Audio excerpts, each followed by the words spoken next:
My eyes widen with shock as I step into the tiny room that looks like a rundown hospital room. The air feels colder, and a sense of dread hangs thick.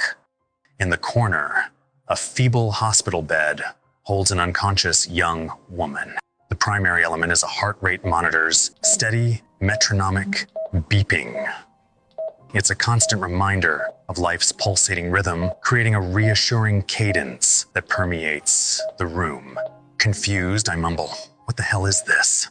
The room is dimly illuminated by a single, flickering overhead light. I cautiously approach the tiny bed, my heart pounding as I take in the scene. The young woman, white as a ghost, appears to be between the ages of 18 and 20.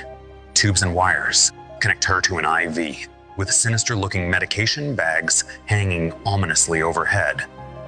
My mind races, trying to make sense of the unexpected discovery. The abandoned warehouse takes on a haunting atmosphere as I grapple with the unsettling truth that I've stumbled upon something far more sinister than the serum.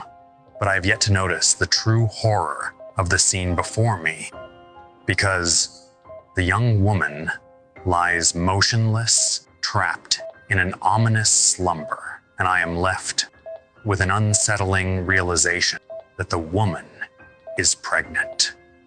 Clenched fist, I think, oh, what kind of sick game is this? My senses heighten as I hear distant footsteps approaching from the floor below. Panic sets in, knowing I can't leave the young woman alone in this mysterious and dangerous place. With urgency, I start disconnecting the IV tubes and pulling out the sinister-looking medication bags. I carefully lift the unconscious young woman into my arms, her small frame vulnerable against the harsh reality surrounding them. Taking a quick, deep breath, I steel myself for what comes next. I make a silent escape through the labyrinthine warehouse. Cheap Vader's shouts become more audible, resonating through the cold air. My heart races. My every step is driven by a blend of rage and fear. My focus is unwavering.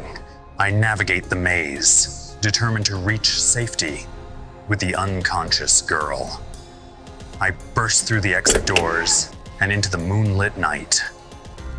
My black, sleek Tesla sits in the shadows, its electric hum barely audible. I gently place the young woman in the back seat, securing her. I finished buckling her in just as Cheap Vader burst through the warehouse doors, eyes locking onto me. Stop right there. I jump into the driver's seat, glancing back at the unconscious girl, and with a swift acceleration, I engage ludicrous mode. The Tesla's electric engine propels us forward with a silent but lightning speed, leaving Cheap Vader shouting in frustration behind.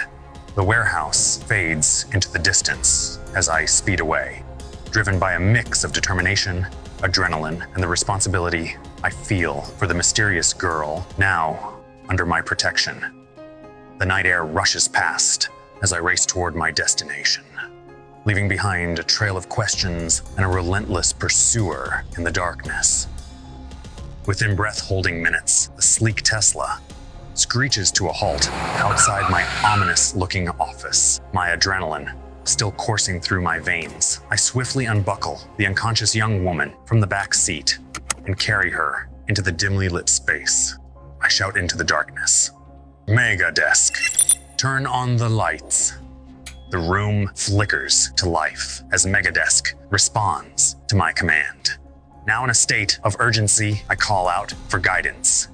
"Guide me on how to hook up an IV for detox. We don't know what they've pumped into her." Megadesk's digital voice calmly responds.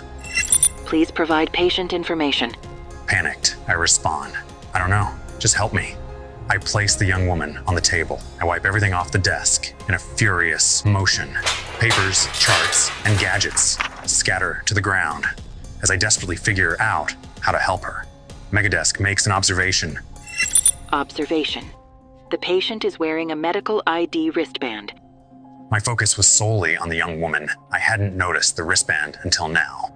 Quickly, I inspect her wrist and read aloud. White female, DOB 082885, blood type AB positive, project CLA-RA.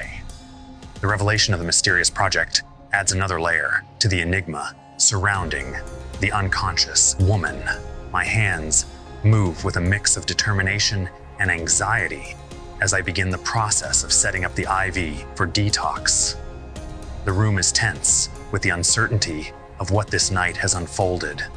As Megadesk guides me through the medical procedure, the office becomes a makeshift sanctuary, a battleground for the girls and the unborn life against the unknown forces that seek to control them. The dim light in my office becomes a beacon of hope, pushing back the shadows that have haunted them since God knows when.